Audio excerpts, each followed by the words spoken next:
भला हुआ मोरी गगरी फूटी, भला हुआ मोरी गगरी फूटी, मैं तो पनिया भरन से छूटी रे, मोरे सर से टली बला, हो मोरे सर से टली बला. नमस्कार, मी डॉक्टर शीतल अमित भोयर अभंगाच्या गाभाऱ्यात आपले स्वागत करते. वरील दोहा संत कबीरदास यांचा आहे. कबीरदास म्हणतात आहेत, बरं झालं माझी घागर फुटली. नवल आहे ना? हो, खरंच ते म्हणतात आहे की बरं झालं माझी घागर फुटली, मी पाणी भरण्यापासून सुटलो.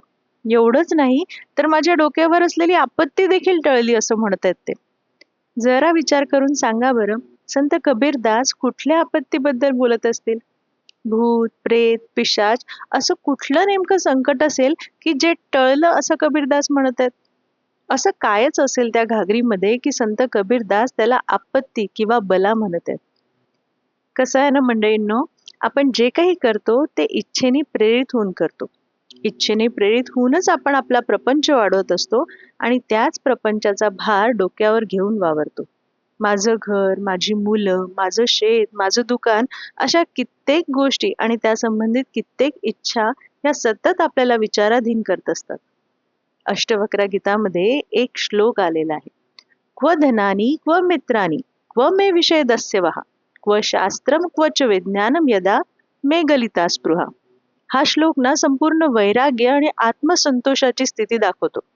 मनुष्याच्या इच्छाच जर संपल्या तर त्याला काय धन, काय मित्र, काय शास्त्र आणि काय कुठल्या विषयाचा मोह राहणार आहे?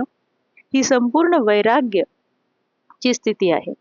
ही आत्मसंतोषाची अवस्था प्राप्त करणाऱ्यांच्याच मागे हरी असतो बरं. आणि हीच संतोषाची अवस्था कबीरदास यांना लाभली. म्हणूनच अहंकाराने भरलेली घागर फुटल्याने कबीरदास म्हणत आहेत की सगळ्या मोहातून मी आता मुक्त झालो आहे. सगळी बला म्हणजे सगळ्या आपत्ती माझी दूर झालेली आहे. आपण इथे असतो ना तर दुःखी झालो असतो, रडलो असतो. पण तू संत कबीर यातला वेगळा अर्थ आपल्याला समजावून सांगत आहेत. ती घागर म्हणजे आपला अहंकार आहे, आपली वासना आहे, आपला मोह आहे. जोपर्यंत ती घागर होती तोपर्यंत पाणी भरावं लागत होतं. म्हणजेच इच्छांच्या मागे धावावं लागत होतं. एक इच्छा पूर्ण झाली की दुसरी, दुसरी पूर्ण झाली की तिसरी आणि हे कधीही न संपणारं चक्र आहे. आणि सगळ्यात महत्वाचं की घागर फुटली याच्यापेक्षा मोरी घागर म्हणजे माझी घागर फुटली हे जास्त महत्वाचं आहे. याच्यामध्ये जे मोरी हे विशेषण आलंय ते विशेष. कारण ती माझी घागर आहे, ते माझं आहे. हा जो अहमभाव आहे हा इथे जास्त महत्वाचा आहे. ज्या क्षणी आपला अहमभाव मोहमाया संपेल त्या क्षणी खऱ्या अर्थाने आपण मुक्त होऊ. आणि आता तर काही बंधनच नाही उरलंय असं पुढे कबीरदास म्हणतात. पुढे कबीरदास म्हणतात, भला हुआ मोरी माला टूटी, भला हुआ मोरी माला टूटी, मैं तो राम भजन से छूटी रे, मोरे सर से टली बला, हो मोरे सर से टली बला. इथे तर कबीरदास स्वतःला राम भजनापासूनच मुक्त करतात आहे. म्हणतात आहे, बरं झालं माझी जपमाळ तुटली. खरं म्हणजे ती माळ ना मुळात भक्तीची नाहीच आहे. ती माळ दिखाव्याची आहे. मी इतक्या वेळ जपमाळ जपली हे सगळं इतरांना सांगण्यातच बऱ्याच जणांना धन्यता असते. ती माळ आहे लोकांना दाखवायची माळ, समाजाच्या अपेक्षांची माळ, मी किती धार्मिक आहे हे दाखवणारी माळ. इथे ती भक्तीची माळ न राहता एक भजनरूपी व्यवहाराची माळ झाली आहे जणू. अशी स्वार्थाने भरलेली माळ तुटल्याने कबीरदास म्हणतात, हे देखील संकट माझं टळलं. कारण खरा देव तर माळेत नाहीच आहे, तो मनात आहे. माळेने जपल्यापेक्षा मनाने जपला ना तरच ईश्वर प्राप्ती होते. आणि या ईश्वराचा अंश तुमच्यात, माझ्यात, प्रत्येक प्राणी मात्रात आहे. आणि तो जपला म्हणजे झालं. म्हणूनच कबीरदास इतके आनंदी होतात, कारण तिथे ते कर्तृत्वाच्या अहंकारातून मुक्त होतात बरं. म्हणजे मी इतकी माळ जपतो या कर्माच्या अहंकारातून ते मुक्त झाले.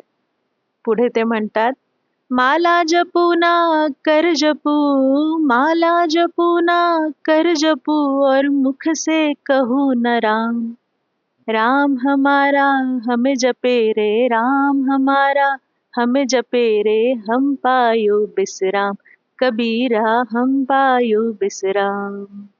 इथे तर कबीरदास अजूनच पुढे जाऊन म्हणत आहेत की आता तर माळ पण जपायची नाहीये, हाताने पण नमस्कार करायचा नाहीये आणि मुखाने देखील ईश्वराचं नाम स्मरण करायचं नाहीये.